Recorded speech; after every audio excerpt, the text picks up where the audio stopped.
Ikinagulat ng marami ang sorpresang pagdalo ni Senator Francis Chis Escudero sa nakaraang sesyon ng Senado noong June 3 na nagbigay daan para magkaroon ng quorum kung saan naihalal bilang Senate President pro tempore at Acting Senate President si Senator Sherwin Gatchalian, habang naibalik sa majority block ang mga miyembro ng minority. Sa isang podcast ng senador na inilabas kahapon na nai-record noong June 4, isang araw matapos ang kontrobersyal niyang pagdalo sa sesyon ng Senado, mariing pinabulaanan ng mambabatas ang mga bali-balitang may nakuha umano siyang political favor kapalit ang kanyang pagdalo sa Senate session. May mga usap-usapan na ginawa mo daw to dahil para sa sarili mong interes or sa flood control issues or baka daw may kapalit na maleta or what? Anong masabi niya ron, sir? Asan? Binigyang diin ni Senator Escudero na sa ngayon ay mayroon pa rin siyang hinaharap na nakabinbing 2 kaso at iginiit na kung totoong may tinanggap siyang pabor, dapat sana ay napawalang bisa na ito. Pero hinaharap namin yun. At walang kinalaman yun dito. Sana tigil na. Opo.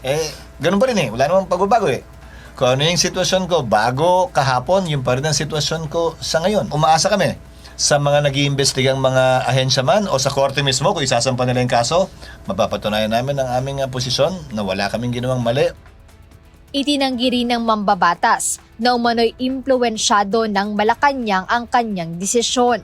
Wala. Para sa akin, ang posisyon ng palasyo walang kinalaman sa posisyon ng Senado bilang senador. Bakit? Hindi ba masakit sa dibdib na nakikita mo nag-adjourn na lang ang Senado ng 3 araw na nandun naman yung mga tao na nagbo-boycott man o protesta man? Di ba? Wag na lang yon, iba na lang. Muling nanindigan si Senator Escudero na ang kanyang pagdalo sa sesyon noong June 3 ay bunsod ng kanyang mandato bilang isang senador, alinsunod sa nakasaad sa konstitusyon. Nagpasya ako na itigil na yung kawalan ng sesyon sa Senado. Hindi pa kami nagsesyon, lalabagin na namin yung provision na yun ng saligang batas. Noong June 3, 12 senador ang present sa sesyon na kinabibilangan ng mga miyembro ng minority bloc at ni Senator Escudero kung saan idineklara ang quorum. Kalinsabay nito ay idineklarang bakante ang lahat ng elected position sa Senado, kabilang na ang Senate Presidency.